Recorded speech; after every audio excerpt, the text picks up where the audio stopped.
Californians could be responsible for a significant portion of the decline in Vegas tourism. That's exactly what reporter Terry Castleman shared when talking about the decline in traffic happening in Las Vegas. No longer policy controversies, no longer greedy stories of CEOs, and no longer intrinsic changes of corporations on the Strip. The arrow of sin this time is pointed directly at the California traveler, who has been the main source of blood of the City of Light throughout the decades. But there is something incomplete in that explanation. California has changed, yes. Life is more expensive. Travel costs are increasing, and people have to consider each long trip. But can just one state, even the state that sends the most visitors, cause Vegas to miss more than 1.5 million visitors in just a few months? Possibly, Vegas is facing a bigger picture where many elements overlap. California may be the most visible sacrifice, but is this the whole story? In this video, we won't stop at simple blames. We will open every layer of the problem, from rising costs, mandatory service fees, experiences no longer worth the price, to the fatigue of residents in this city. Will tourism collapse really be caused by Californians turning their backs on Vegas? Or is there another thing, more silently, deeper than, that is pushing millions of tourists out of this city? Let's find out in the next 20 minutes. Las Vegas used to be the promised land in the imagination of millions of people, a huge stage where every role is welcome. And just step in, you also become the main character in your own story. This city once recorded a record of 42.9 million visitors in just 1 year, a number that makes Vegas an indispensable destination on the list of must-visit once in a lifetime. From teachers in Kansas who save years, first-time international visitors to the US, to whale one in San Francisco, they all flock here as if Vegas were a test that made them go from mediocrity to become bigger than ever. But then, by 2025, something had gone out of orbit. According to Vegas Primer, in just the first 6 months of the year, 1.54 million visitors disappeared, equivalent to a decrease of 7.3%. And the most obvious decrease fell in the summer, a period that is expected to be the peak of tourism. In June 2025 alone, the number of visitors decreased from 3.49 million 2024 to 3.09 million, equivalent to 11.3% in just 1 year. For a city that lives on tourism, this is not just a rift, but a rare double-digit drop. To feel the weight of the 11.3% figure, imagine 400,000 visitors does not appear, is equivalent to the entire population of Tampa or New Orleans evaporating from the tourist map in just 1 month. And because each visitor spends an average of about $1,200 on savings, Vegas lost more than $500 million in revenue in June alone. That amount is equivalent to the entire annual budget of Santa Monica, a wealthy coastal city of California. The most worrying thing is that this decline did not take place in 1 month of Kun, but lasted continuously for more than 10 months for Vegas residents to live in an empty nightmare. In that slump picture, California visitors, the most important source of visitors, is the most markedly absent group. The number of vehicles crossing the I-15 border decreased by 4.3%. The number of passengers flying from California decreased by 6.3%, of which the Los Angeles area accounted for nearly half. With Vegas, Californians are more than just tourists. They are unofficial residents of the city. They don't spend as hard as Mexican or Canadian high rollers, but they come regularly year-round, creating a steady stream of money that any tourist city dreams of. Even their spending on big winning bets is still higher than the overall average, with $853 USD per night, equivalent to $1,088 USD for the entire trip. And according to LVCVA, Southern California alone accounted for 30% of total 2024 visitors, turning the entire Los Angeles, Orange County, San Diego area into Vegas's main oxygen tank. As long as those oxy bottles reduce flow a bit, Vegas immediately loses breath. Maybe that's why the press quickly pointed the blame arrow at California. Californians are responsible for summer slump, many articles emphasize. Question, Californians are staying home? Starting to spread, it's as if the people who used to see Vegas as a weekend backyard are now tired of traffic jams, high prices, or the feeling of being taken over. But is the truth that simple? Is it fair to blame California's guest group for keeping Vegas healthy for decades? Or is the problem deeper, in the very way Vegas has changed in the past few years? Because there is a reality that cannot be ignored. Even if Californians want to return, the Las Vegas of 2025 is no longer the same as the Las Vegas they once belonged to.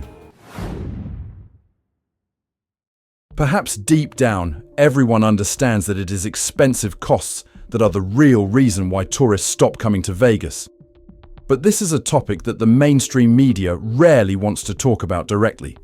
Hotel corporations and city governments too. They often beat around the bush, giving all kinds of peripheral explanations and turning their attention to the more blamable factors like California or the global economy. While the answer lies right in front of us. Guests are leaving Vegas because they can no longer afford or have the patience to pay increasingly unreasonable surcharges. In fact, prices in Las Vegas climbed to new levels long before passenger numbers began to decline. A fast food combo on the Strip costs no less than $30. A cocktail at the bar is usually about $25 USD. As for regular hotel rooms, the mid-level Enu, which was once a popular choice for California, guests has now exceeded $160 USD night. For those who have been going to Vegas since the 70s, 80s, this new price is not only expensive, it completely breaks cheap Vegas memories, has been ingrained in the minds of an entire generation. But what annoys visitors the most is not the room price, but the mandatory resort fee system. What was originally considered a creative charging trick has now become a symbol of frustration. In 2025, resort fees averaged about $40 USD night, an increase of 11% compared to the previous year. Many major hotels on the Strip charge between $44 and $57, not including a tax, meaning this invisible fee alone makes a 4-night stay raise at least $200. Imagine, you go to the supermarket to buy things. Shopping cart costs $50 USD. But when going to the checkout counter, the computer reveals with an additional cart fee, service fee, air fee, a total of $30 USD more. Such an absurd situation is the real experience of Vegas. Visitors, and they feel like they are hit face down by the little words at the end of the bill rather than by slot machine. A story once went viral about a $29 poke bowl at Wynn Encore. But when it reached customers, the final bill was $45.32. Why? Because of the $8 seat delivery fee, 18% service charge, taxes, then tips. Just one snack is enough to show that the surcharge system has exceeded the limits of acceptance. Even public pressure about junk fees has been so great that the FTC had to issue new regulations requiring hotels to clearly display the resort fee from the beginning of, to no longer hide it at the end of the bill. When a fee becomes the subject of federal regulation, it proves it is no longer a trivial complaint, but a matter of policy, and resort fee is just the tip of the iceberg. Travel reports show that Vegas's average room prices have increased nearly 70% compared to 2015, while a series of once free amenities are now separated into surcharges, from paid parking, early check-in, to difficult-to-control service charge. Some experts also warn that restaurants on the Strip are considering charging extra for nice table locations, while parking lots continue to increase prices and blackjack rules are revised to the detriment of players. A little bit each, but combined, visitors feel Vegas no longer lives on the fun, but lives on the surcharge. In the context of the middle class's income not increasing commensurately, how many Californians are willing to spend money on a city where every glass of water, every chair, every night of sleep comes with an additional fee line? Can they have to mortgage their entire future? The answer, perhaps, we have also seen through the emptiness of Vegas. If the drop in visitors is giving Vegas a headache, Another paradox makes the picture even more confusing. Casino revenue hasn't dropped as well. In contrast, in June 2025, Clark County alone still recorded $1.16 billion in gambling revenue, up about 3.5% year on year. What does that mean?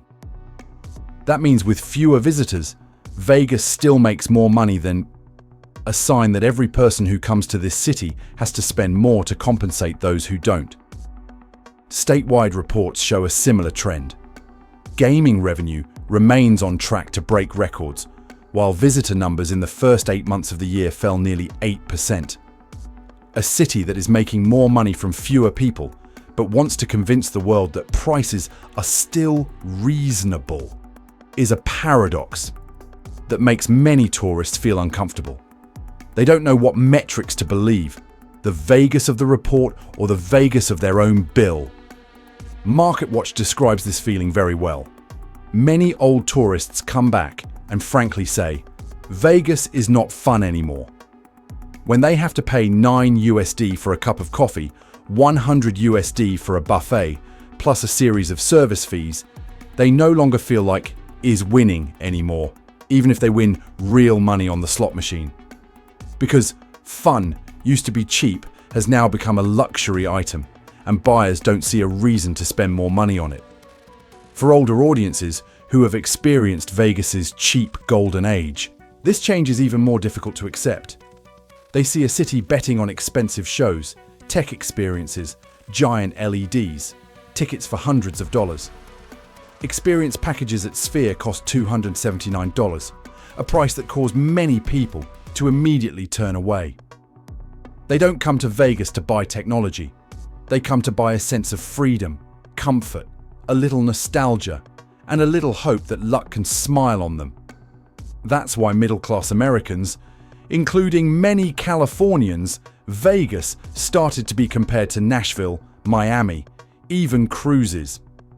When room, dining, and entertainment prices in Vegas are no longer cheaper, people wonder, so what advantage does Vegas still have? If the other place gives them a greater sense of fun for the same cost, Vegas loses what used to be its greatest preponderance: value. An interesting example comes from downtown. Plaza Hotel tests an all-inclusive model of $125 night, including room, 2 meals, unlimited drinks, and free resort fee. Many visitors criticize the food for not sang. The experience is not particularly, but the package itself shows something worth noting. The downtown area has to lower prices to keep visitors, while the Strip continues to push up prices. The split between two Vegas, one Vegas for luxury spending and one Vegas trying to hold on to the middle class, is increasingly evident. If for decades Vegas survived on the promise of cheap for the luxury dream, then what will happen when that same promise is broken by the latest numbers? If we want to understand why Vegas today is no longer the same as Vegas that many older people once loved, we must look at a truth that is rarely talked about but has an equally strong impact on the decline in tourists. Strip is no longer city of dozens of small bosses. For Fawn, it has become a playground for giant corporations. Analytical data shows that only two conglomerates, MGM Resorts and Caesars Entertainment, control about 60% of all hotel assets casino on the Strip.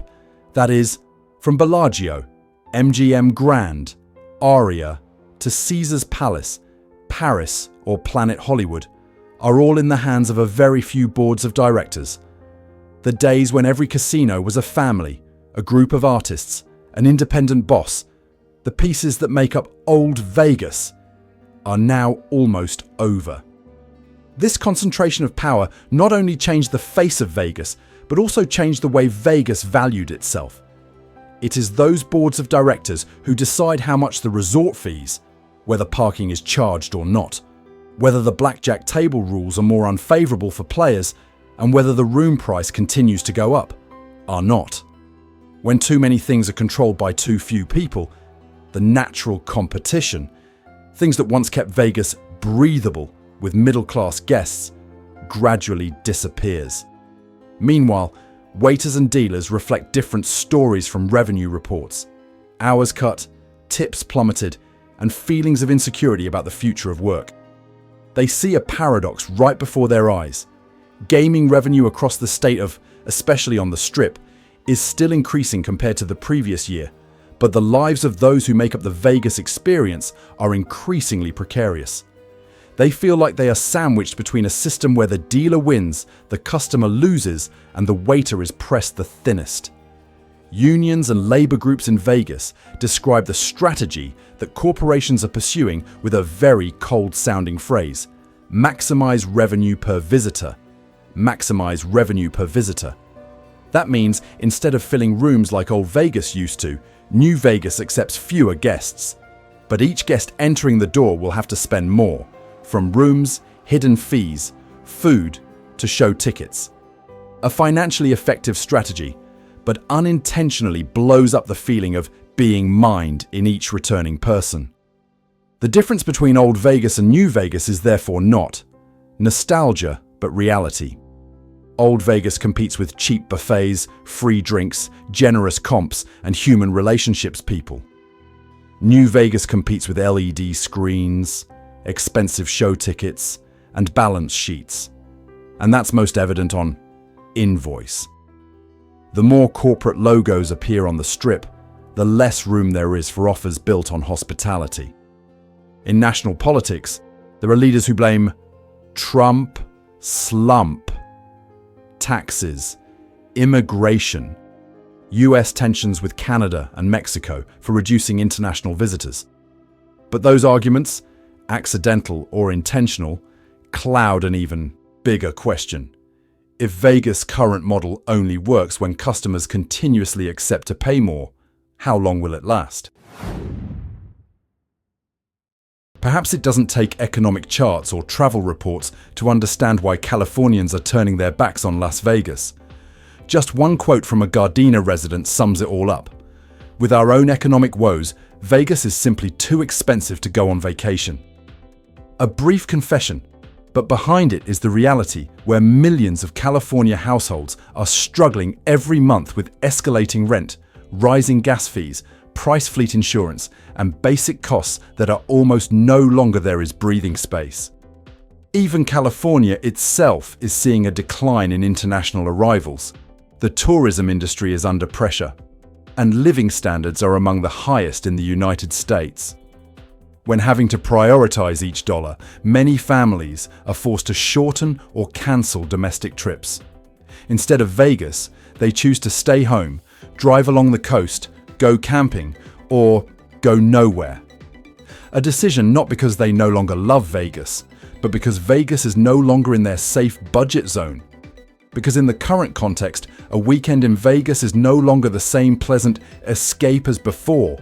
A quick meal is $30, a cocktail is $25, a hotel room is $160 plus resort fee, and breathing Vegas air for just 2 days alone can burn anywhere from a few hundred to over $1,000. With the same amount of money, many California families can pay for a portion of mortgage, car repairs, or emergency funds that were not previously on the scale of a Vegas trip. The knock-on effect is even clearer when looking at the flow of international visitors. Los Angeles and major California cities are short of visitors from abroad, meaning tourist groups that once combined California plus Vegas into one journey now have to cut off Vegas to save money. Not because they don't want to see Vegas, but because it's the easiest part of the total budget to eliminate. Californians' economic wounds deepened after several consecutive shocks: 2008, then 2020, then post-pandemic inflation. Many people who have experienced financial crises are now more sensitive to credit card debt and impulsive spending. And Vegas, with dense bill surcharge, no longer carries pictures of self-reward gift. It's like a financial risk that they have to consider carefully before committing. More ironically, some California politicians also see Vegas's slowdown as a golden opportunity for California itself. If Vegas is too expensive, they can offer room discounts, launch promotions, and keep travelers in the state. Meaning Vegas is not only losing customers to the economic downturn, but is losing customers right to its neighbors. And when Californians are forced to calculate every penny, competing for every priority in the family budget, a city where per smile comes with a surcharge is difficult to hold. Vegas is famous for being sparkling and flashy, but that light is no longer strong enough to fill the feeling of being exhausted in the minds of many middle-class people. Has their wallet changed? Or has Vegas itself priced the fun in a way they can't keep up anymore? If the California tourist slowdown is the punch in front of him, then the international tourist disappearance is the punch in the back that Vegas didn't have time to see. And this punch is heavier than people think. Although it only accounts for about 13% of total visitors, the international group is a high-spending, long-staying class and generates the share of revenue that Vegas has always viewed as the foreign currency bloodstream that fed the system for decades. However, according to LVCVA data, in June 2025, the number of international visitors decreased by 13% compared to the same period last year, a deep decrease, and at the same time fell during the peak tourist season. The global context is worse. Reports by the World Travel and Tourism Council predict the US will lose about $12.5 billion in international spending in 2025, instead of growing as expected. And if America loses that spending stream, no place will be hit harder than Las Vegas's city, which is considered America's entertainment window, the default stop for transcontinental journeys. The two largest markets, Canada and Mexico, which accounted for more than half of international arrivals to Vegas, both recorded significant declines. Airlines like Flair and Air Canada reported double-digit declines on flights to Vegas, both because of rising costs, unfavorable exchange rates, and difficult-to-avoid political instability. On the diplomatic front, many unions and local leaders mentioned a Trump slump as a result of tariff policies, tough rhetoric towards Canada and Mexico, and tightening immigration that made many tourists feel America in general less friendly than before. Interestingly, Irish and British tourists interviewed said that Strip is still crowded. But that's just an illusion of neon lights. Pedestrians can fill the frame, but cannot fill the balance sheet. Behind the scenes, many flights were cut, many rooms were left empty, and many restaurants reduced the number of tables served. Vegas looks crowded, but lack of customers. When 13% of international visitors leave Vegas, they bring euros, pounds, and Canadian dollars with them, foreign currencies that cannot be replaced by a few more caravans from California.